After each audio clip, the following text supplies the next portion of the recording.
الحمد لله رب العالمين والعاقبة للمتقين والصلاة والسلام على رسوله الأمين محمد وعلى آله وصحبه ومن استنى بسنته أجمعين إلى يوم الدين.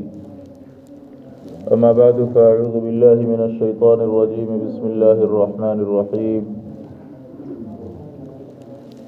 يا أيها الذين آمنوا كونوا قوامين بالقسط شهداء لله ولو على أنفسكم أو الوالدين والأقربين إن يكن غنيا أو فقيرا فالله أولى بهما فلا تتبعوا الهوى أن تعدلوا وإن تلووا أو تعرضوا فإن الله كان بما تعملون خبيرا. وقال النبي صلى الله عليه وسلم بادروا بالأعمال الصالحة فتكون فتنة كقطع الليل المظلم يصبح الرجل مؤمنا ويمسي كافرا ويمسي مؤمنا ويصبح كافرا يبيع دينه بعرض من الدنيا أو كما قال عليه الصلاة والسلام. اللهم صل على محمد النبي الأمي وعلى آله وسلم تسليما. رب اشرح لي صدري ويسر لي أمري واحلل عقدة من لساني يفقهوا قولي. قوت فکر و عمل پہلے فنا ہوتی ہے، قوت فکر و عمل پہلے فنا ہوتی ہے، تب کسی قوم کی عظمت پہ زوال آتا ہے. میرے محترم بزرگوں، دوستوں، عزیز ساتھیوں، اللہ رب العزت کا بے انتہا احسان ہے، کرم ہے، فضل ہے کہ اللہ تبارک و تعالی نے ہمیں ایمان والا بنایا. اس پر مستزاد یہ کہ ہمیں امت محمدیہ صلی اللہ علیہ وسلم میں پیدا فرمایا. اللہ تبارک و تعالی نے جو قانون ہمیں دیا ہے، جو دستور اور منشور ہمیں دیا ہے، اسے ہم قرآن و حدیث کے نام سے جانتے ہیں. جیسا کہ بات پہلے بھی آ چکی ہے کہ عرض کیا گیا تھا کہ انسان آزاد منش پیدا کیا گیا ہے. انسان کی سوچ، اس کی فکر، اس کا خیال، اس کا تصور، ان تمام چیزوں کے اندر آزادی ودیعت کر دی گئی ہے، آزادی رکھ دی گئی ہے. اللہ تبارک و تعالی نے بندوں سے جس چیز کا ڈیمانڈ کیا ہے وہ صرف اور صرف اس کی عبادت ہے. اللہ یہ چاہتا ہے کہ ہمارے بندے صرف اور صرف ہماری پرستش کریں اور ہماری مان کر چلیں. کسی اور کے پیچھے چلنا، کسی اور کے تلوے چاٹنا، کسی اور کی قدم بوسی کرنا، یہ اللہ تعالیٰ کو ناپسند ہے. خواہ وہ لیڈرشپ کی شکل میں ہو، خواہ وہ دینی خدا کی شکل میں ہو، خواہ وہ کسی اور عہدے کی شکل میں ہو، اللہ تعالیٰ کو یہ چیز ناپسند ہے، نامحبوب ہے، قابل مذموم ہے کہ کوئی شخص اس کی بندگی کو چھوڑ کر، اس کی اطاعت کو چھوڑ کر کسی اور شخص کے پیچھے، خواہ وہ مورتی کی شکل میں ہو یا انسان کی شکل میں ہو، درختوں کی شکل میں ہو یا کسی اور چیز کی شکل میں ہو، ان کے پیچھے چل پڑے. یہ اللہ تعالیٰ کو بالکل ہی ناپسند ہے. اور اللہ تعالیٰ نے قرآن کریم میں فرما دیا کہ ان اللہ لا یغفر ان یشرک بہ، کہ اس گناہ کو میں کبھی معاف نہیں کروں گا. یہ میں نے اپنے ذمہ لازم کر لیا ہے. میرا ایک اصول ہے، لن تجد لسنت اللہ تبدیلا، کہ جس اصول کو، جس قانون اور لا کو تم کبھی بدل نہیں سکتے ہو اور نہ ہی بدل پاؤ گے. تمہاری کیا اوقات ہے؟ میں نے اپنے ذمہ یہ لازم کیا ہے کہ میں اس قانون کو نہیں بدلوں گا. اللہ تبارک و تعالیٰ کا ایک ڈیوائن رول ہے، ڈیوائن لا ہے، جس کو اللہ تعالیٰ نے ڈسکرائب کیا ہے، وضاحت کے ساتھ ایکسپلین کیا ہے قرآن کریم میں. دیکھیے یہ ساری باتیں اپنی طرف، اللہ تعالیٰ بندوں سے بندگی چاہتا ہے، لیکن ان کے ساتھ، اس بندگی کے ساتھ اللہ تعالیٰ نے بندوں کو کچھ اختیارات بھی دیے ہیں.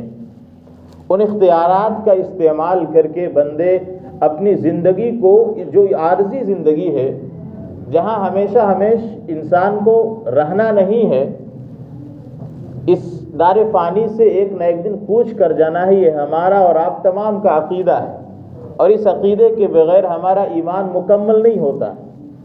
جو ایمان مفصل ہے، جن میں 7 باتوں پر ایمان لانا ہے، ان میں سے ایک بعث بعد الموت بھی ہے۔ تو اللہ یہ چاہتا ہے کہ ہمارے بندے جو ہمارا مان کر چلیں، ہماری اطاعت و فرما برداری کی حامی بھریں اور اس پر جم جائیں، ثابت قدم رہیں، ان کو یہ اختیار ملنا چاہیے، اور میں دیتا ہوں کہ وہ اس دنیا کے اندر آزادانہ زندگی گزاریں، شریعت کے دائرے میں رہ کر کے، سنت کے دائرے میں رہ کر کے، میری اطاعت اور میرے پیغمبر کی فرمودات کی پیروی کرتے ہوئے وہ حلال طریقے سے جو کام بھی چاہیں، جس طرح کرنا چاہیں وہ کر سکتے ہیں۔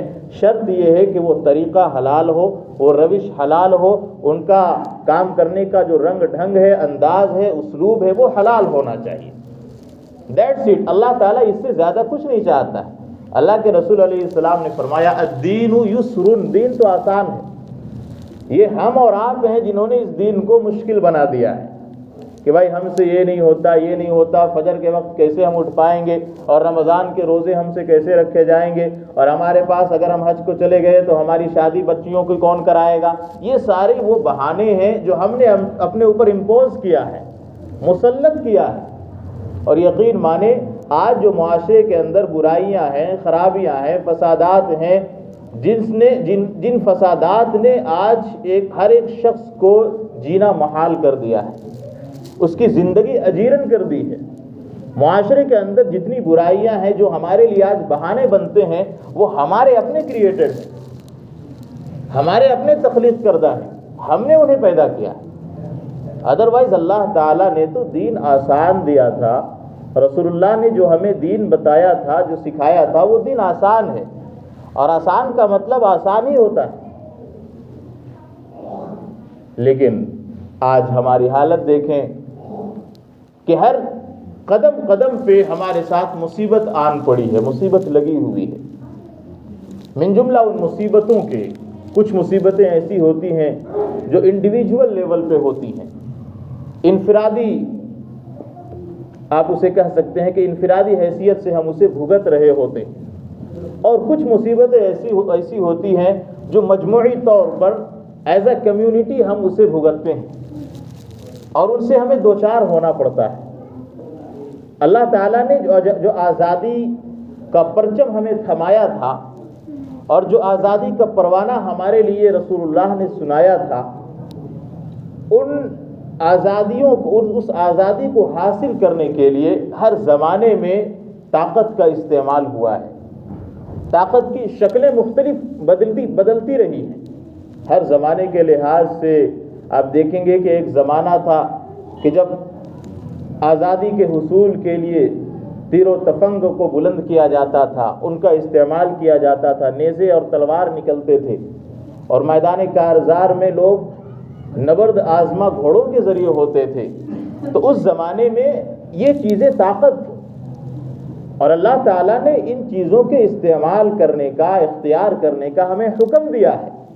آپ اٹھائیں سورہ توبہ، جہاں پہ اللہ تعالیٰ نے صحابہ کرام کے حالات کو ذکر کرتے ہوئے ان کے اوپر کس طرح مدد فرمائی ہے۔ اذ یغشیکم النعاس امنۃ من، بدر کا میدان ہے، صحابہ 313 نہتے، لیکن اللہ تعالیٰ 3000 اور 4000 اور 5000 یہ فرشتوں کی تعداد میں مدد بھیج رہا ہے، ایڈ بھیج رہا ہے۔ یہ ساری باتیں اللہ تعالیٰ نے قرآن کریم میں بتائی۔ اچانک سے ایک آیت آتی ہے وَأَعِدُّوا لَهُم مَّا اسْتَطَعْتُم مِّن قُوَّةٍ، کہ یاد رکھو اس آزادی کے حصول کے لیے، جس آزادی کا پروانہ ہم نے تمہیں سنایا ہے، جس آزادی کے پرچم کو ہم نے تمہیں عطا کیا ہے، اس کے حصول کے لیے تمہیں بھی کچھ کرنا ہوگا، اور وہ کچھ کیا ہے؟ وَأَعِدُّوا لَهُم مَّا اسْتَطَعْتُم مِّن قُوَّةٍ۔ یقین کیجئے 1400 سال پہلے لفظ قوت لا کر کے اللہ تعالیٰ نے وہ بلاغت پیدا کیا ہے قرآن کریم میں کہ اس میں سارے کے سارے ہتھیار فٹ بیٹھ جاتے ہیں، خواہ وہ ہتھیار کی شکل میں ہو، یا پھر آج کے ماڈرن زمانے میں ووٹ کی شکل میں ہو، یا پھر کسی اور شکل میں ہو، وہ ہمارے لیے طاقت رکھتے ہیں، اور ہم اس سے اپنی دنیا بدل سکتے ہیں۔ اپنی فضا کو ہم آزاد بنا سکتے ہیں۔ اللہ تعالیٰ نے فرمایا کہ وَأَعِدُّوا لَهُم مَّا اسْتَطَعْتُم مِّن قُوَّةٍ، کہ جہاں تک ہو سکے تمہارے ذمے یہ چیز لازم ہے کہ تم قوت کو جمع کرو، اپنے اندر قوت پیدا کرو، اپنے اندر طاقت پیدا کرو۔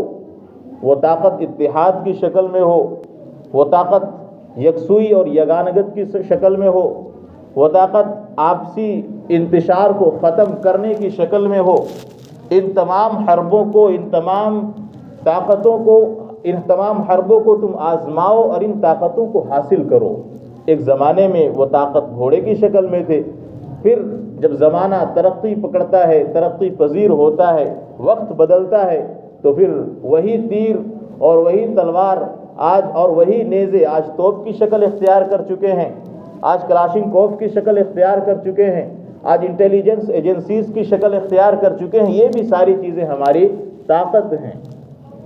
ان چیزوں کے حصول کے بغیر ہم آزاد فضا میں اپنی زندگی نہیں گزار سکتے۔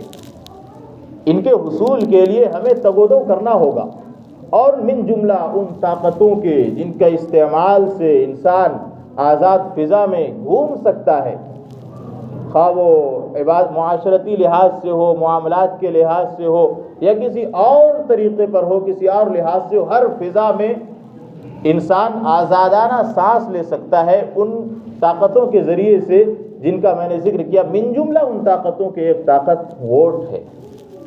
آج ووٹ کے ذریعے ہم اپنے پسند کے حکمران کو سلیکٹ کر سکتے ہیں، اور ووٹ کے ذریعے ہم ایسے شخص کو لا سکتے ہیں جو ہمارا ہمدرد اور بہی خواہ ہو، ہمارے ساتھ اس کا رویہ درست ہو۔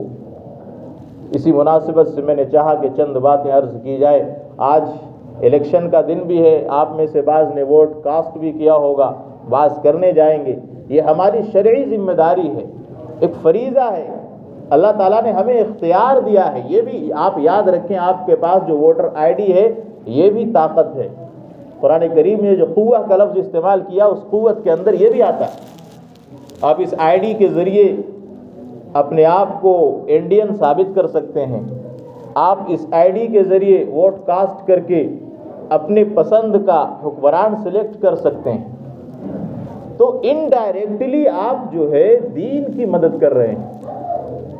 میرے دوستو، اس بات کو سمجھنے کی ضرورت ہے، اور اگر ہم اپنا ایمان بیچ دیں اور چند روپیوں اور ٹکوں کی خاطر ہم چند پیسے لے کر کے دوسری پارٹی کو، جو اسلام دشمن پارٹیاں ہیں، انہیں ہم ووٹ کاسٹ کرتے ہیں، تو ہم خود کے ساتھ بھی غداری کر رہے ہیں، کمیونٹی کے ساتھ بھی غداری کر رہے ہیں، اور اپنے دین اسلام کے ساتھ بھی غداری کر رہے ہیں۔ وہ پیسہ جو آپ کے پاس ہے، اس سے آپ چکن لائیں، مٹن لائیں، بکرا لائیں، کچھ بھی لائیں، وہ اسی طرح حرام ہے جس طرح سور کا گوشت حرام ہے۔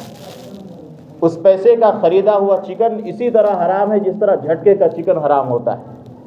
اس پیسے کا خریدا ہوا غلہ اسی طرح حرام ہے جس طرح آپ نے کوئی غلہ چوری کیا ہو، کیونکہ آپ نے اپنی ضمیر کو بیچ دیا، آپ نے اپنے نفس کو بیچ دیا، اور چند پیسوں کی خاطر آپ نے ایمان کا سودا کیا، اور آپ کی اس حرکت کی وجہ سے، اس کرتوت کی وجہ سے پوری کمیونٹی پر اس کا وبال آتا ہے۔ لہذا آپ حضرات سے میری گزارش ہے کہ آپ ووٹ کاسٹ کرنے کا آج دن ہے، آپ حضرات جہاں تک ہو سکے اپنے ووٹ کو تقسیم ہونے سے بچائیں۔ یہ نہ ہو کہ چند لوگوں نے ادھر ووٹ دیا، چند نے ادھر ووٹ دیا، اور بھائی پالیٹکس میں یہ تو سیاست چلتی ہے نا، چند امیدواروں کو کھڑا کرنے کا مقصد ہی یہ ہوتا ہے کہ ان کے ووٹ بڑھ جائیں تاکہ میں نکل جاؤں۔ ابھی ضرورت ہے، یہ بھی دینی مسئلہ ہے، شریعت کی ہماری ذمہ داری ہے کہ ہم اتحاد کے ساتھ کسی ایک پارٹی کو ووٹ دیں تاکہ نکلنے میں ہمارے ووٹ معین و مددگار ثابت ہوں اس پارٹی کے لیے، اس کینڈیڈیٹ کے لیے، اس امیدوار کے لیے۔ اس بات کا خاص خیال رکھیں۔ یہ دنیا کی کامیابی، جیسا کہ میں نے عرض کیا کہ جس طرح اس کی زندگی فانی ہے، یہاں کی کامیابی بھی فانی ہے۔ ہمیشہ ہمیش کی کامیابی تو ملنے والی نہیں ہے، ہمیشہ ہمیش کی جو عیش و آرام یہاں میسر نہیں ہوگی، اس کے لیے تو رب العالمین نے جنت کو تیار کر رکھا ہے۔ اسی لیے حدیث پاک میں رسول اللہ علیہ السلام نے فرمایا کہ الدنیا سجن المومن و جنت الکافر، کہ دنیا مومن کا قید خانہ ہے اور کافروں کے لیے جنت ہے۔ لیکن قربان جائیے، قید خانے کی طرح ہمیں زندگی نہیں گزارنی پڑے گی اگر ہم شریعت اور سنت کو سامنے رکھتے ہوئے اپنا ہر قدم اٹھائیں، شریعت اور سنت کو پیش رکھتے ہوئے ہم اپنی روش کو اور اپنے راستے کو درست کرتے ہوئے اس راستے پر چلیں، تو ہمیں زندگی جو ہے جیل کی طرح نہیں گزارنی ہوگی۔ جیل اللہ کے رسول علیہ السلام نے جو فرمایا ہے وہ نسبتاً جنت کے کہا ہے، یعنی جنت میں ایسی فضا ہوگی کہ اس کے مقابلے میں دنیا کی جتنی بھی نعمتیں ہیں وہ ساری کی ساری ہیچ ہیں، کچھ بھی نہیں ہے۔ ان سب باتوں کے لیے ہمیں قرآن و حدیث کے اوپر عمل کرنا ہوگا، قرآن و حدیث کو توجہ دل کے کان سے سننا ہوگا، تفاسیر کا مطالعہ کرنا ہوگا، تفاسیر کی سماعت کرنی ہوگی، تاکہ ہم اپنی زندگیوں کو بدلیں، اپنے اخلاق کو بدلیں، اپنے ایمان کو مضبوط کریں، اور اس مضبوطی کے بغیر ہم کچھ بھی نہیں ہیں۔ یہ کامیابی کیا کامیابی ہے، 5 سال کے لیے ابھی کامیاب ہو کر آئیں گے، اس میں ہمارے بھی کچھ بھائی خوش ہو لیں گے، لیکن اصل کامیابی ہے اس کی ہمیں فکر کرنی ہے۔ اصل آزادی کا جو پروانہ اللہ تعالیٰ نے ہمیں دیا ہے وہ جنت ہے، اور کامیابی اللہ تعالیٰ نے قرآن کریم میں فرمایا کہ من زحزح عن النار وادخل الجنت فقد فاز، کہ جس شخص کو آگ سے بچا لیا گیا، پروٹیکٹ کر دیا گیا اور اسے جنت میں داخل کر دیا گیا، تحقیق کے ہی سکسیڈڈ، وہ کامیاب ہوا۔ کامیابی وہ ہے۔ تو چند روپوں کی خاطر آج پارٹیوں کے پیچھے لوگ پڑ رہے ہیں، کیوں بھائی؟ تاکہ آنے والے کام ہمارے آسان ہو جائیں، اللہ کرے آسان ہو جائیں، اللہ کرے آسان ہو جائے، اللہ کرے آسان ہو جائے۔ لیکن اس خالق کائنات کے دامن کو اگر ہم چھوڑ دیں، جس کے پاس ہمیں مر کر جانا ہے، این المفر کلا لا وزر الی ربک یومئذ المستقر، قرآن کہتا ہے کہ آج کہاں بھاگو گے، تمہارے رب کے علاوہ کوئی دوسرا ٹھکانہ نہیں ہے۔ تو ان الیکشنوں کے چکر میں پڑ کر کے ہمیں خالق کائنات کو نہیں بھولنا چاہیے۔ جب سے الیکشن کا یہ ماحول شروع ہوا ہے، گرمایا ہے یوں کہہ لیجئے، تب سے مسجدیں خالی ہیں، ویران ہیں۔ آخر کون سی وجہ ہے کہ ہم مسجد نہیں آ پا رہے ہیں؟ نماز سے بڑھ کر کے کوئی چیز ہمارے لیے ہے ہی نہیں، اور ہم نے تو بالکل ہی نماز کو آسان سمجھ لیا، بس جمعہ کے دن ہم حاضر ہو جاتے ہیں، وہ بھی نہ پہلے کی 4 سنتوں کا پتہ ہے، نہ بعد کی 6 سنتوں کا پتہ ہے، بس 2 رکعت فرض پڑھ لیے ہی کافی ہے۔ اللہ کے بندو، ہمیں خدا کے یہاں ہم کیا جواب دیں گے؟ ہمیں خود غور سے دل کے کان سے ان باتوں کو سن کر کے سوچنا چاہیے کہ قیامت کے دن اگر اللہ تعالیٰ نے یہ کہہ دیا وَامْتَازُوا الْيَوْمَ أَيُّهَا الْمُجْرِمُونَ، کہ اے مجرموں آج تم الگ ہو جاؤ، لِيَمِيزَ الْخَبِيثَ مِنَ الطَّيِّبِ، اچھے الگ ہو جائیں، برے الگ ہو جائیں، بے نمازی الگ ہو جائے، نمازی الگ ہو جائے، تو ہم کہاں جائیں گے؟ کہ ہمارا یہ جمعہ کام آ جائے گا؟ ہفتے میں ہم ایک ہی دن کھانا کھاتے ہیں۔ قرآن تو کہتا ہے اقیموا الصلاۃ،